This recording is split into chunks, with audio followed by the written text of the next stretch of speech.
Stillness Flowing, The Life and Teachings of Ajahn Chah by Ajahn Jayasaro, narrated by Ghosaka.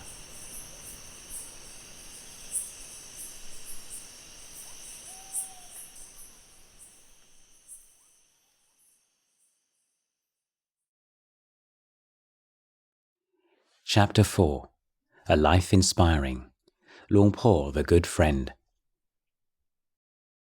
Part 3. Sketches. Inspiring. A number of the qualities that came to define Luang Por in the eyes of his disciples were virtues held in universal regard. Perhaps the most prominent of these was that of patience. Although some accomplishments are necessarily private, the extent of a forest monk's capacity to endure through physical discomfort and the rigors of monastic life can never be so. As the leader of a monastic community, Luang Por's patience was visible to all. He earned the particular devotion of the monks of Wat Pah Pong by leading them from the front and by never asking them to do anything that he would not do himself. He also became renowned for his forbearance when dealing with the problems attendant on running a large monastery, listening to and advising on the difficulties and doubts of the monks and novices and mechis and lay supporters. When Luang Por spoke about patience, and he spoke about it often, his words carried great weight. Luang Por was also seen as a role model for the appropriate expression of gratitude, perhaps the virtue most central to Thai culture. In Thailand, a sense of gratitude is taken to be a key distinguishing mark of goodness. Accusations of ingratitude are experienced as serious and hurtful, even devastating. In fact, gratitude is a somewhat imprecise translation of the Thai Katanyu Kataweti, a term taken straight from the Pali, as the latter consists of two related virtues. Katanyu is the recognition of kindnesses received, and Kataweti, the determination to appropriately express that recognition. Efforts to repay the debt of gratitude are given particular emphasis in Thailand, especially in the case of key benefactors such as parents and teachers. Luang Por honored his parents in a manner fitting to a monastic. As a young monk, he postponed his studies in order to nurse his father on his deathbed. During his traveling years, he regularly visited his mother and gave her Dhamma teachings. When he established Wat Pah Pong, he arranged for her to come and live in the monastery and become a nun under his guidance and protection. Although Luang Por never practiced under the guidance of a teacher for any great length of time, the sense of gratitude he felt for those who had helped him on the path was tangible. He always spoke with the greatest reverence of Luang Pu Man, his spiritual father, meeting whom had been the pivotal experience in his life. He also often spoke with great affection and respect of Luang Pu Thong Rat and Luang Pu Ginari, the other two monks who had most strongly influenced him. Luang Pu Man passed away in 1949, the year after Luang Por visited him in Nong Phu, while Luang Pu Thong Rat died shortly after Luang Por's return to Ubon in 1956. Luang Por was thus denied the opportunity to express his gratitude to them. But Luang Pu Ginari lived on until 1980, and for many years prior to that, Luang Por sent a regular shift of monks from Wat Pah Pong to act as attendants and nurses, as the old monk refused to have anything at all to do with the medical profession. When Luang Pu Ginari died, Luang Por and his disciples organized the funeral and conducted all of the funeral rites. Luang Por endeared himself to the lay supporters of Wat Pah Pong by showing an unwavering appreciation for their support, never taking it for granted. On important occasions in the lives of his long-time supporters, Luang Por would accept invitations to receive alms in their houses. When they were ill, he would visit them and give them encouragement, and at the end of their lives, he would lead the Sangha in performing the funeral rites. He once said to the Sangha, "When I knew a certain amount about myself, I thought about the lay people. I saw the debt I owed to them everywhere, even people who'd only put one ladle of rice in my bowl.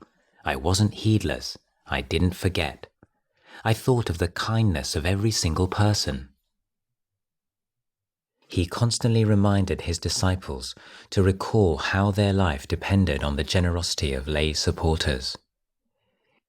Giving food, lodging and medicine in times of sickness, these aren't small matters.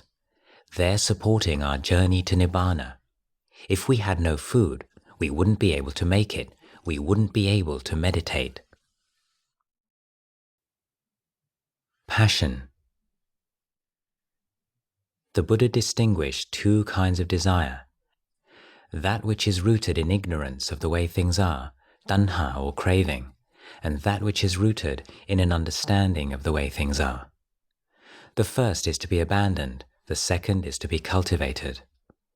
This second desirable kind of desire is explained as the will towards goodness, kusala chanda, or the will towards truth, Dhamma chanda. It manifests as a passion for Dhamma practice. Luang Por was never short of passion. He once revealed that of the problems that he experienced in his monastic life, the only one that had caused him serious difficulty was the sexual desire that bedeviled him throughout his 20s. Fortunately, his passion was never directed solely towards the world of the senses. The same energy propelled him into the monastery at a young age and manifested itself in his devotion to the Dhamma and Vinaya. As worldly lusts abated, this wholesome passion blossomed. The strength of his commitment to the Vinaya was expressed well in his avowal to his disciples that, "I'd rather die than transgress the Vinaya. I'd regret losing my life less than losing my virtue." And his enthusiasm for the Dhamma shone through when he compared the joy of facing up to the defilements as like the pleasure of eating extremely spicy food. His practice was characterized by daring and boldness. The passion for truth gave him what in other ways of life would have been called an excellent work ethic. He remained undaunted in the face of obstacles and declared that Nibbana lies on the shores of death. His zest for practice was such that his disciples, struggling to keep up, said that for him it was as if there was no day or night. He once told a newly ordained Ajahn Chah that if you really knew how to bow to the Buddha, you would have tears in your eyes. But the passion that came to the fore in the prime of his life was for communicating his understanding of Dhamma to others. Training monastics was his first priority. They were the ones who were making the most sacrifices for the Dhamma, the ones who were giving their whole lives to the teachings.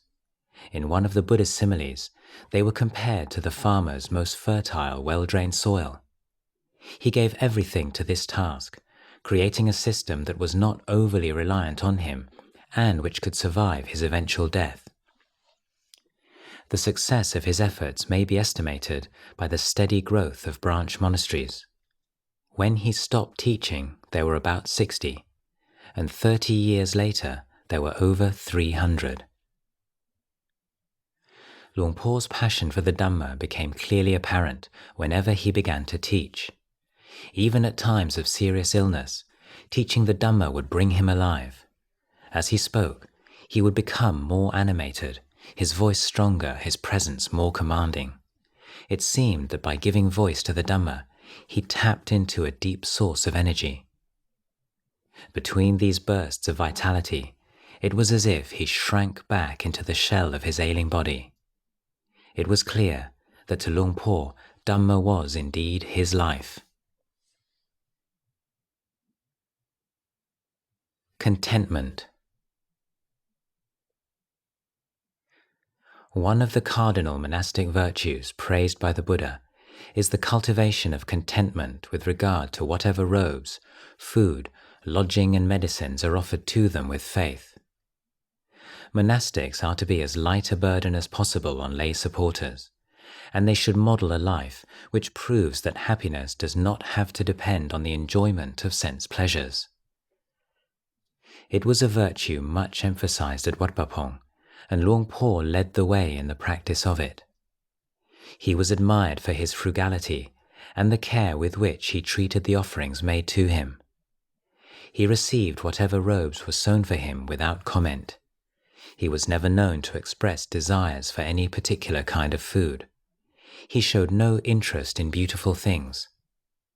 As his reputation grew, wealthy lay supporters competed to offer him fine requisites, but he did not change. On one occasion, a group of monks following the lead of some other well-known monasteries put forward the idea of registering Wat Pah Pong as a charitable foundation. Luang Por was getting old, and charitable status would guarantee the financial stability of the Wat after his death. Luang Por gave them his opinion. "It's a good idea, but I don't think it's a correct one. With a charitable foundation, you would no longer be depending on your own pure practice.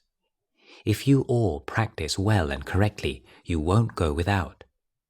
The Buddha never set up a charity, he just shaved his head and lived as we do, and he did well enough. He laid out the path, and all we have to do is walk along it. That will, without doubt, be enough to keep you going. The bowl and robe, they are the charitable foundation that the Buddha established for us. With them, you will always receive more than you need." Luang Por asserted that maintaining a standard of simplicity and cleanliness in the material world led to a clean and uncluttered mind. If you've got little, use little. If you've got a lot, use little. As the number of visitors to the monastery increased, so did the amount of the donations. Nobody would have given a second thought if Luang Por had taken advantage of this increase in funds to permit an upgrade to the comfort of his dwelling place. But he maintained the same frugal lifestyle as when he first established the monastery. It's true that the kuti built for him in the late 1960s was bigger than those of the other monks, but the increased size was simply a means to provide a large enough covered area below it where he could receive guests. The size of the room upstairs in which he slept was less than 3 meters by 3. Almost completely bare, it contained a low wooden bed with an inch-thin mattress and just the most necessary items of daily use, such as a water jug and spittoon. The toilet was in a small outhouse at the edge of the forest. Luang Por distributed any gifts offered to him personally to his disciples, or else sent them off to poor branch monasteries. All money and requisites offered to him went straight into a central Sangha fund. He had no personal funds or private bank account. He said, "We've got enough to eat and a place to live. What's the point of accumulating things? We only eat once a day." On many occasions, lay people would complain to Luang Por that after they had made an invitation, a pawarana, to him for anything personal that he needed, he had never made any use of the funds. He said to the monks, "The more invitations lay people make, the more wary I am." Ajahn spoke for many of the monks when he expressed the feelings that arose when he observed Luang Por's lack of greed. "The thing which made me feel most proud and satisfied to be Luang Por's disciple, and the thing that inspired me the most, was his own practice. He was never one to accumulate offerings, no matter what their value. He once said that as monks, the moment that we start accumulating things, then it's the beginning of the end." One year, to make merit on her birthday, Kun Ying Tun offered Luang Por 90,000 baht. She insisted that the money should be used for his own personal needs. It was not to be used for the monastery. After she'd gone, Luang Por said that if there was any expense that involved him personally, we should use this money and not leave any over. So we used it to print a beautiful hardback edition of his teachings for free distribution.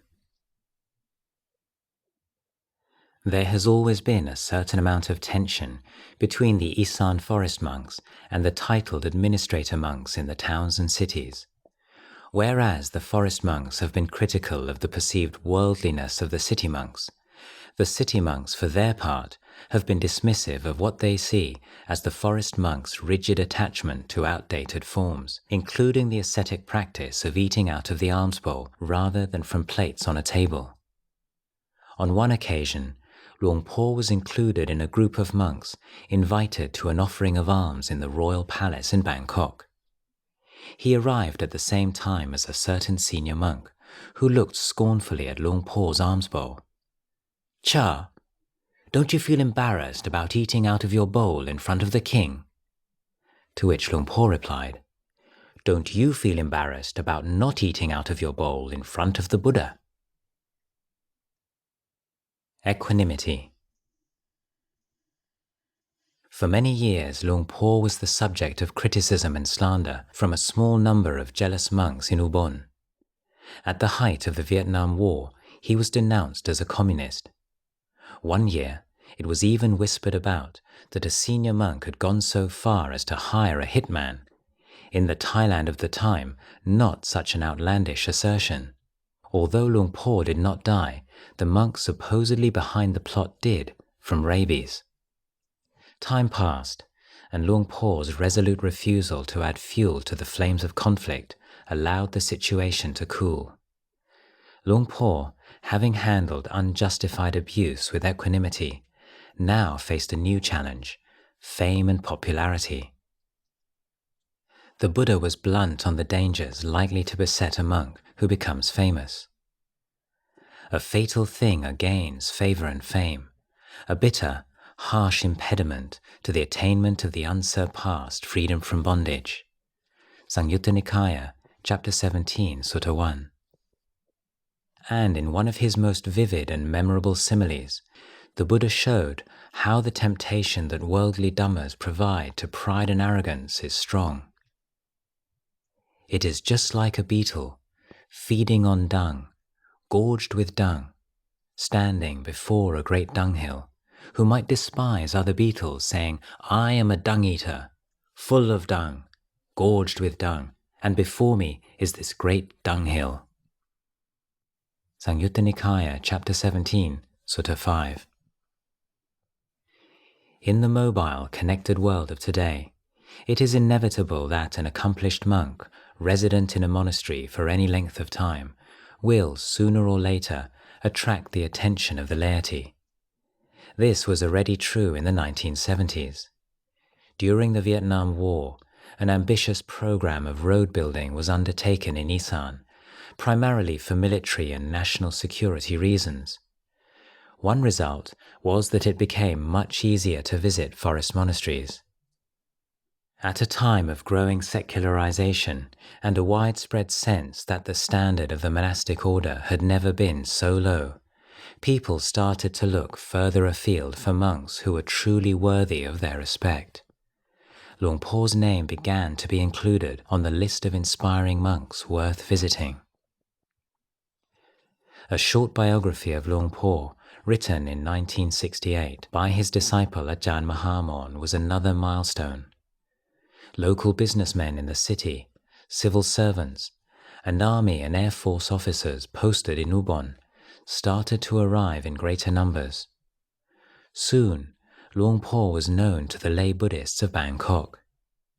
Coachloads of merit makers started to arrive.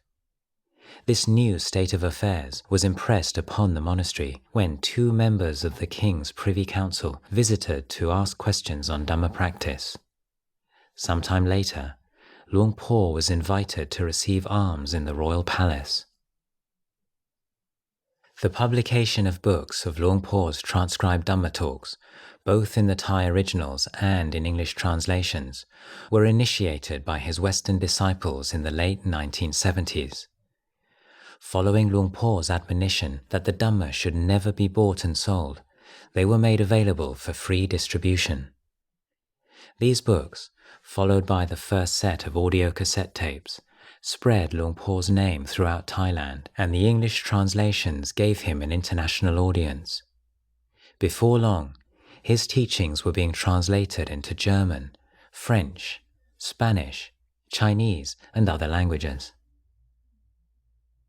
Luang Por seemed as unmoved by this newfound fame and status as he had been by abuse and slander. On the 5th of November 1973, he received from King Bhumibol Adulyadej the monastic honour of Jalkun Kun with the title Phra Bodhinyana Thera. On his return from Bangkok, a large crowd was waiting to greet him at Ubon railway station. A long procession of cars and trucks escorted him back to the monastery, where many hundreds more people were waiting. Once there, a grand merit-making ceremony took place to celebrate the honour conferred by the king on their teacher. Throughout it all, Luang Por remained a cool, still centre at the heart of the excitement and joy. When the lay people formally invited him to give a Dhamma talk, he spoke of his feelings at receiving the title. He said that the title of Jalkun was a worldly convention. He was the same Luang Por that he had been a few days before. Worldly Dhammas of gain and loss, fame and obscurity, pleasure and pain, praise and blame are all fickle and changing. Knowing the nature of worldly Dhammas, the mind is not moved by them. The bridge over the river Moon always remains the same. It doesn't arch up if the waters rise. It doesn't sag if the waters fall. Personality.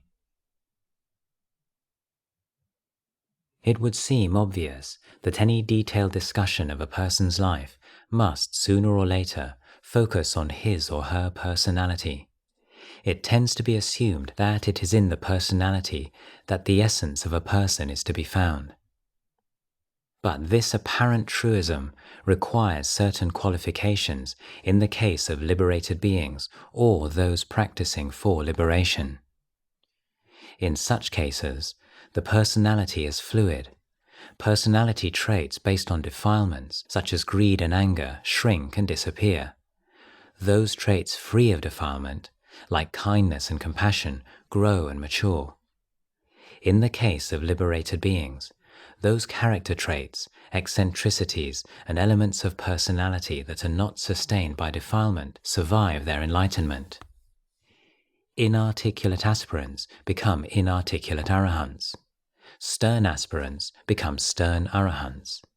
Charismatic aspirants become charismatic arahants.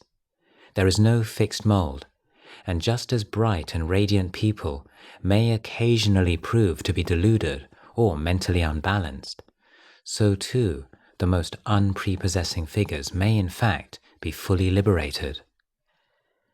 Luang Por once compared enlightened beings to birds of different species, differing in size, wingspan, colouring, sound, and so on, but all recognizably members of the bird family.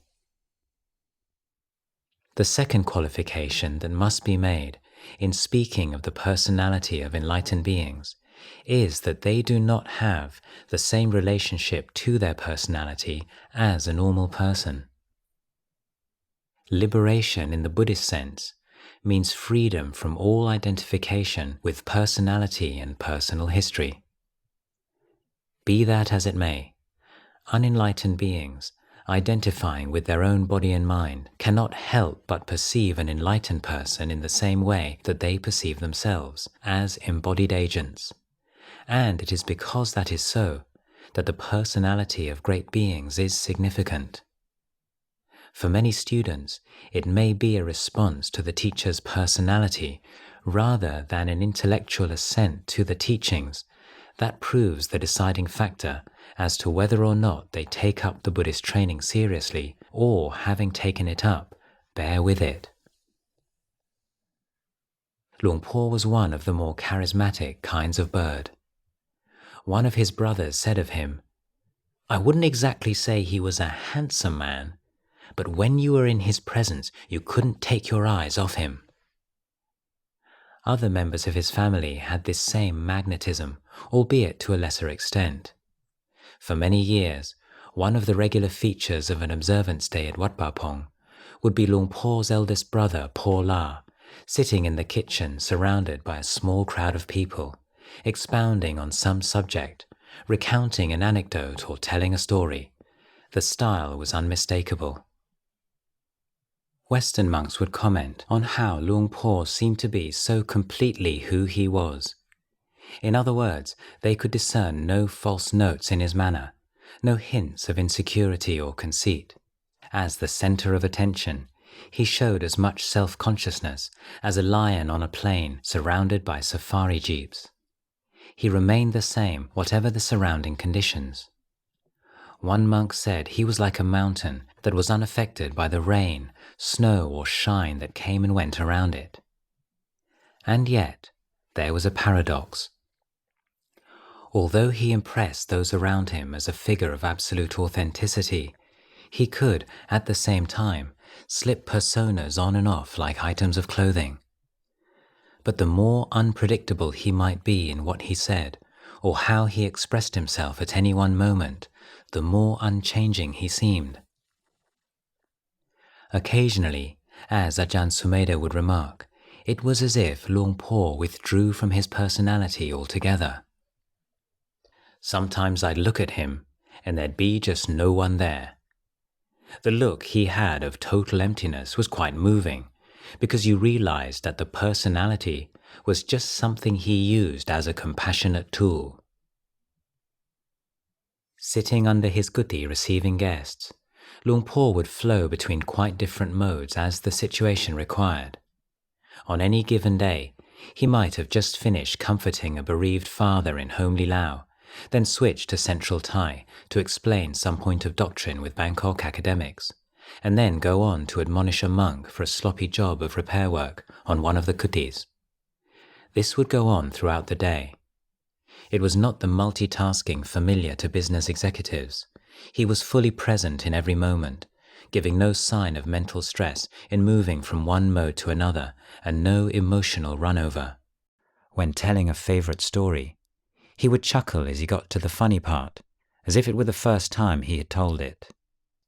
At such times, there was no trace of the vanity and bombast of the great man with a captive audience, nor the slightest acknowledgement that many of his audience knew the story well. It was a stronger teaching about being in the moment than any amount of theoretical instruction could impart. Ajahn Chah was one of the monks who marveled at such sessions. One evening, Luang Por was sitting on the wicker seat underneath his kuti talking to a small group of monks about the old days, and I was in my favorite position massaging his feet. His manner was so warm and inspiring that I felt utterly content. I could have sat there the whole night without complaint. Then a torch beam moved through the forest towards us. It was Venerable Do. He was quite a senior monk who had transgressed a serious Vinaya training rule, a Sangadi Sesa, and was undergoing a manata, the prescribed purificatory practices. Venerable Do had brought some of Luang Por's freshly washed robes to put away upstairs. Without any stiffening in his body, Luang Por suddenly barked at him in the harshest possible way. The contrast with the atmosphere in our small group made the hair on my back stand on end. At that moment, Luang Por was utterly ferocious. Venerable Do quickly did what he had to do, bowed and left. Then Luang Por continued our conversation as if nothing had happened. He made no comment about Venerable Do and didn't refer to what had just happened at all. It was as if it had never happened. I suddenly felt very heedless. The intimacy I'd felt holding his foot in my hand, and the enjoyment of the conversation had made me forget that here was someone who dwelt somewhere far beyond my scope and comprehension. I felt a strong compulsion to be mindful and alert. I realized that I could take nothing for granted. Another monk spoke of Luang Por being a mirror in which you always saw yourself. His ability to reflect people's attention back on their own defilements was not due to him adopting an even emotional tone. Rather, it was the consistent lack of self in whatever mode he was expressing. And so, His disciples loved him and feared him in an inexplicable, visceral way. Sense of humor. One of the personality traits that marked Luang Por as a boy and endured throughout his life was his sense of humor. It was a quality that always drew people to him and made them enjoy his company. As a teenage novice, Luang Por was notorious amongst his friends for how much he found funny and how easily he could burst into laughter. As he got older, Luang Por curbed his tendency to lose his composure at the sight of the incongruous, the ridiculous and the self-important, but his enjoyment of them never seemed to fade. He became adept at allowing his sense of humor to shape teachings that, delivered more sternly, might have been less easily received. He pointed to people's arrogance and superstitions and foolishness in ways that bypassed their habitual defenses, leaving them disarmed and wiser.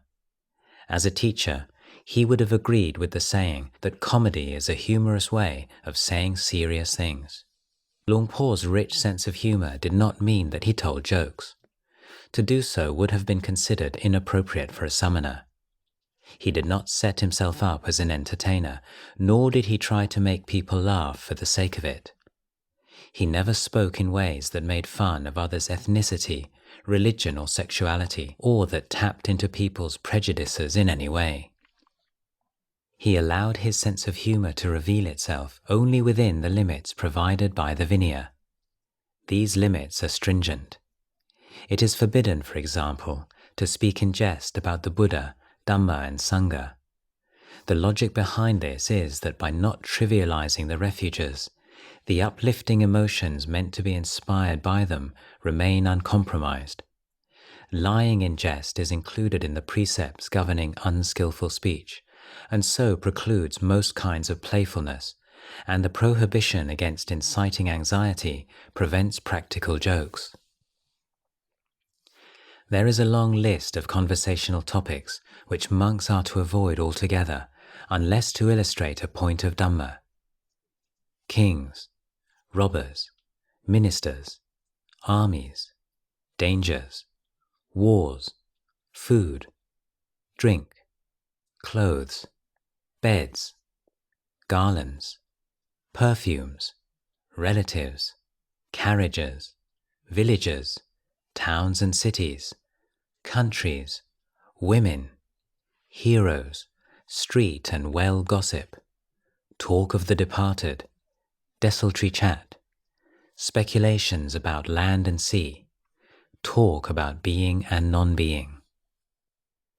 This list is found in several places, for example the Anguttara Nikaya 10s, Sutta 69. From such injunctions, there would seem to be little left for monks to talk about at all, much less to speak about amusingly. This is far from the case.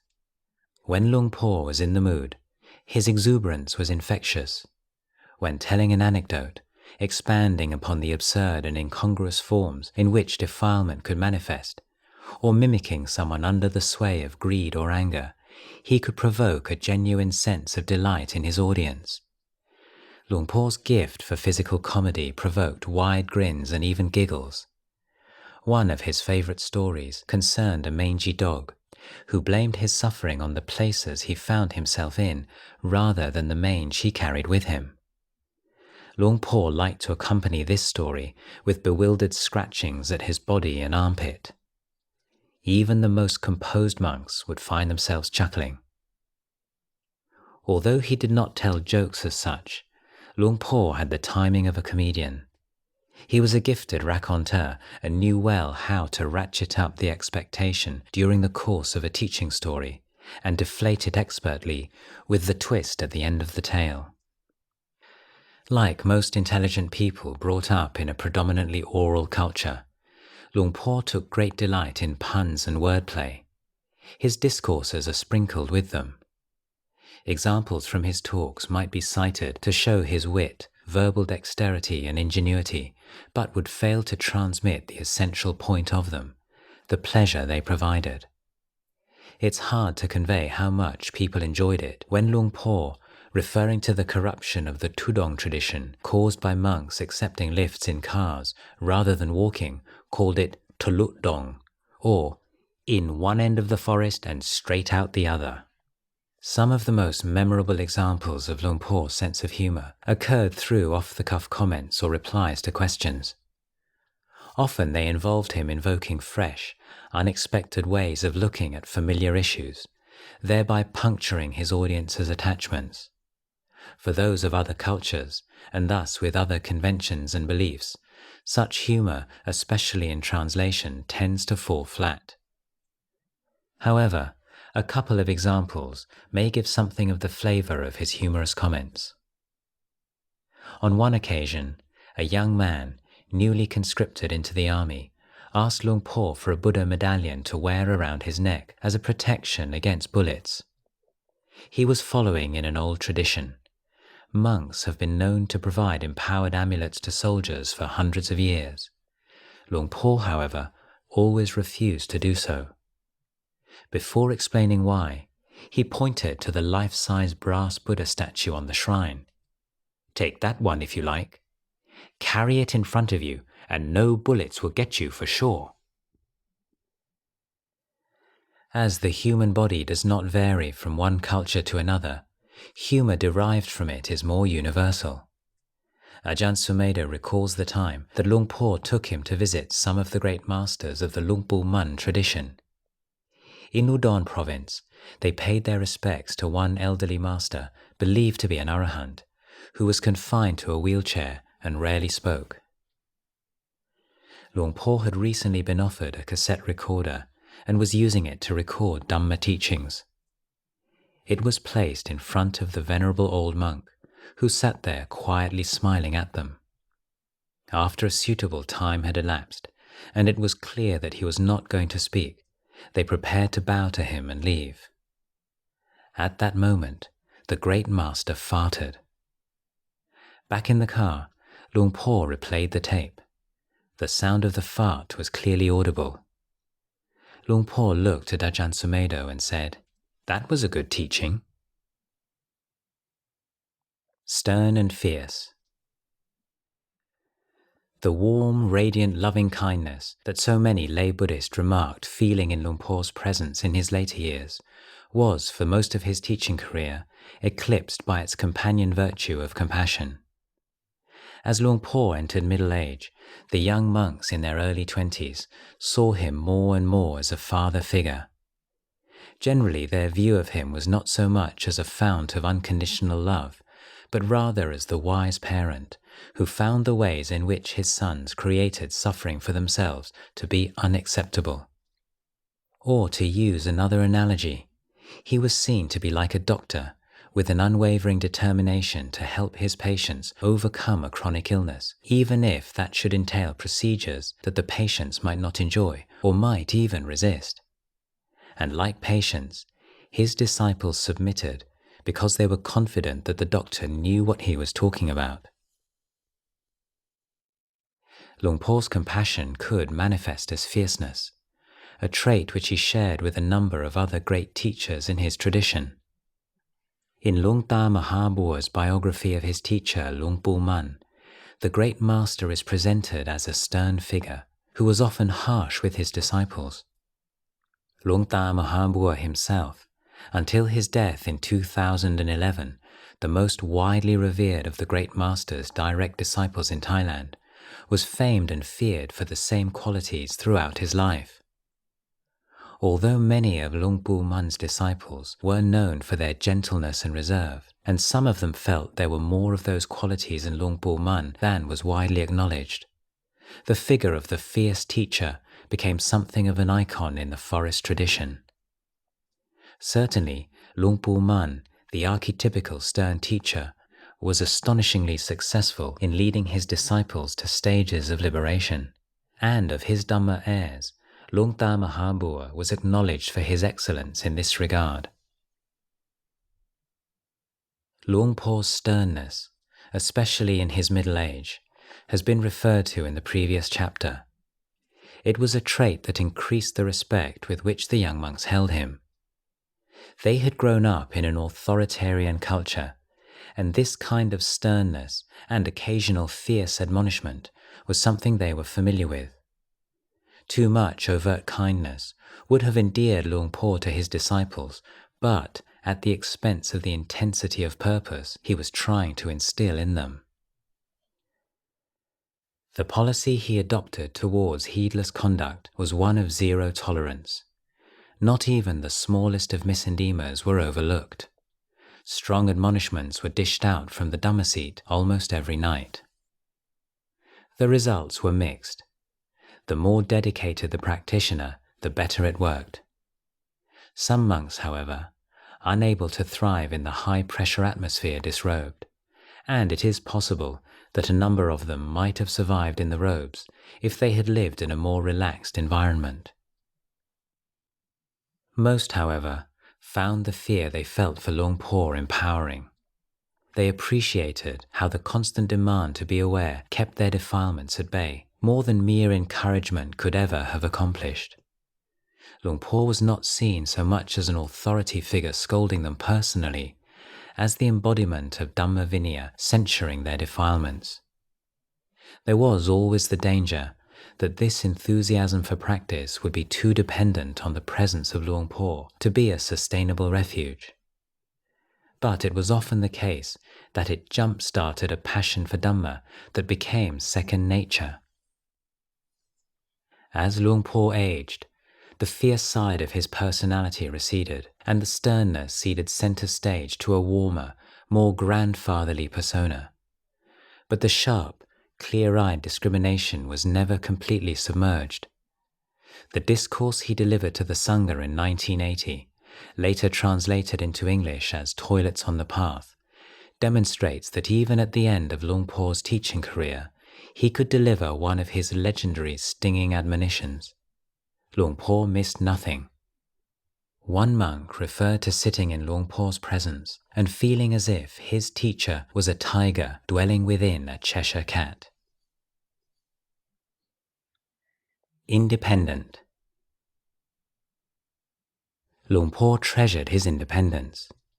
He counseled his disciples to keep a distance from the wealthy and the powerful, because association with such people was dangerous to a monk's integrity. It was a standard that he himself upheld throughout his life.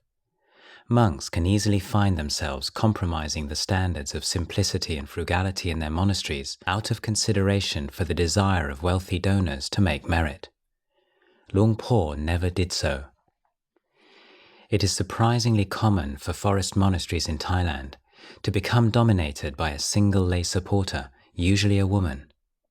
These women, often believed to have some ancient karmic connection to the abbot, are ceded power and influence in the running of the monastery. If they have donated the land on which the monastery was built, or have contributed substantially to its construction, their position tends to be especially strong. These women are usually of middle age, most often married, and their relationship to the abbot is almost always free from any suggestion of impropriety. They are jokingly referred to throughout the Buddhist community as godmothers. While such persons may relieve the abbot of tiresome administrative duties, they can seriously skew his relationship with the monastery's lay community, and even members of the Sangha may become jealous of their influence. Wat Bapong never had a godmother. Luang Por showed great skill and diplomacy in preventing any lay Buddhist, male or female, from establishing a special, favoured position in the Wat. His independence and refusal to have favourites or an inner circle enhanced the trust in which he was held and the harmony and loyalty of his disciples. An example of Luang Por's determination to do things as he saw fit, irrespective of the wishes of his lay supporters, may be seen from an account given by Ta Sui, who had led a rather colourful life as a layman until Luang Por took him under his wing. On a number of occasions, Luang Por took Ta Sui as his attendant on walking expeditions. During a trip to central Thailand, he accepted the invitation of a devoted couple to rest up at their house situated on the coast outside Bangkok. It was a lovely place, I could have stayed there for ages, but after 3 nights, Luang Por tells me to pack his things and arrange some transport. It's time to leave. I'm a bit disgruntled. I say, wouldn't it be better to tell the owner of the house first? He said, no, if we do that, they won't let us leave. We didn't make any promises about how long we were going to stay. We can't let them tie us up in obligations. Well, anyway, the caretaker must see something's up and phones his boss in Bangkok. Luang Por tells the taxi driver to take us to Aranyaprathet, out on the Cambodian border. We're only about 10 kilometers down the road though, when the lady of the house comes racing up behind us in her car, overtakes us and blocks off the road ahead. She jumps down out of the vehicle, rushes over and bows to him right there in the middle of the road, sobbing and crying, "Oh, Luang Por, you can't leave yet. You've only just arrived. I've hardly had any time to speak with you, and you're going to abandon us already." Within moments, her husband arrives in his car, and so there's a second vehicle blocking the road. But they can beg and plead all day and all night. Luang Por's not going to change his mind. All he'll say is wait till the next time. Then the man starts to cry as well. The woman asks the taxi driver how much he's charging, and he says 400 baht. She pulls the money out of her handbag and puts it on the dashboard.